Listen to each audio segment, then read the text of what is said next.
Hello, मी आज तुम्हाला पुदिन्याची चटणी दाखवणार आहे. फास्ट आणि इझी रेसिपी आणि माझी फेवरेट चटणी आहे.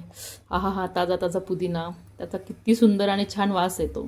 यासाठी मी घेतलेले पुदिन्याचे पान छान कट करून, कोथिंबीर, लिंबू घेतलाय, साखर, थोडंसं अद्रक किसून घेतले, बारीक चिरलेली मिरची, म्हणजे खूप काही बारीक नाही चिरली, ती मिक्सरमधूनच फिरवायची, आणि लसूण आणि मीठ आणि हिंग. चला तर मग हे सगळं मिक्सरच्या भांड्यात टाकायचं आणि ग्राइंड करून घ्यायचे. आणि त्यात थोडंसं पाणी ॲड करायचं. त्यात तुम्ही आईस क्यूब पण यूज करू शकता, पण सध्या वेदर थंड असल्यामुळे मी त्याच्यामध्ये पाणी टाकते. सगळं मिक्सरच्या भांड्यात टाकून घेतलंय मी. आता पाणी जशी आपल्याला कन्सिस्टन्सी हवी तसं थोडंसं पाणी टाकून घ्यायचं आणि मिक्सरमधून फिरवून घ्यायचं. आणि तसं माझी आईची ही रेसिपी बनवते ना पुदिन्याची चटणी, ती मला खूप जास्त आवडते. पण ती काय करते, पुदिन्याचे पान नेहमी तेलात थोडेसे परतून घेते. पण आता मी काही परतत नाहीये, तुम्ही तसं पण करू शकता. आहा, मस्त चटणी फिरलेली आहे. वा, असं झालं आता मी कधी पोळी आणि ही चटणी खाते.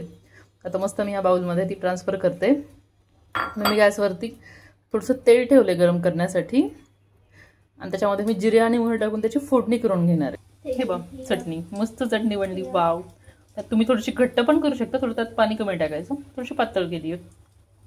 तुम्हाला जर सँडविचला लावायची म्हणजे ब्रेडला लावायची असेल तर तुम्ही थोडीशी घट्ट करा, पाणी कमी टाका.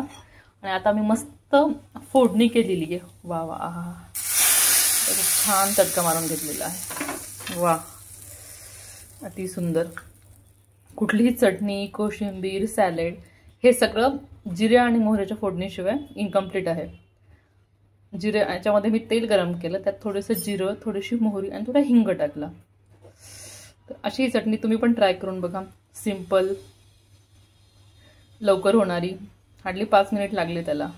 इन्ग्रेडियंटची लिस्ट जर तुम्हाला हवी असेल तर मला प्लीज कमेंट करा, मी टाकेल.